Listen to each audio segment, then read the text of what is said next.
Hello, welcome to Counseling and Words and to my word of today, which is the German word Weltschmerz.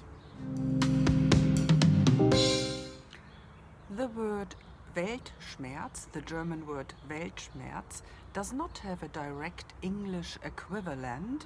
However, in German, Welt means world and Schmerz means pain. So as a compound word, the combination literally translated means world pain.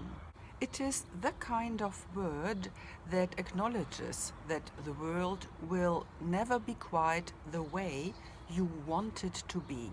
That's just the way many of us feel right now.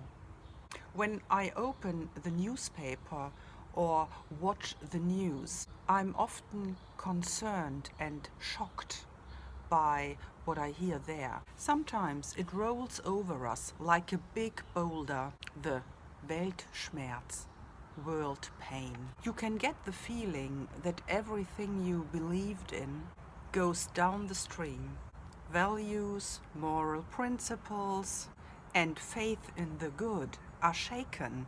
We feel helpless because there are so many things in the world that are going in the wrong direction, and we feel that there are only few possibilities to change something.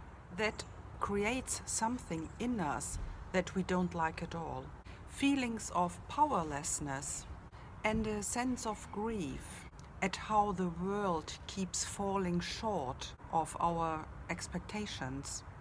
Is there anything we can do, even with a sustainable, minimalist lifestyle and low consumption? The feeling of not being able to change anything remains. The world is bad and there is nothing we can do about it. This sadness, this kind of depression, is simply Weltschmerz. Powerlessness due to negative headlines that are being smashed around our ears day after day. Was it always that way? Today we can no longer say, I have my little private world here. We can no longer close our eyes to the situations in other countries with the refugee crisis, terrorism, nuclear weapons, war threats, and hate in general, with global warming and environmental damage. And that's what frightens me and countless others. We can't switch off. We make the problems of the world our own. That is right, but it should not discourage us, although it can overtax us. What can we do when we are angry about the suffering of the world, the starvation, the dying of people and forests? I think you shouldn't let yourself be driven crazy by it.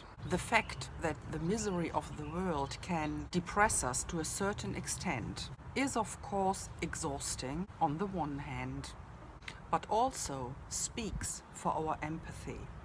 And it is important to be aware of this empathy and to take the motivation from it to reflect one's own behavior. The realization of Weltschmerz, of world pain, should motivate people to become active themselves. Suffering from Weltschmerz is hard, and to think that you are not doing anything, because that's not true. All changes begin small. And after all, a lot of things here work out, and we can still say the world is beautiful as long as we are friendly and respectful to others. We will realize that there are many who think like us. That alone will make the world a better place. And don't forget, if 100 people take a step forward in 100 places, a movement is created. Well, this was about my German word Weltschmerz, meaning world pain. Thanks a lot for watching. I hope you enjoyed the talk. See you soon. Bye bye.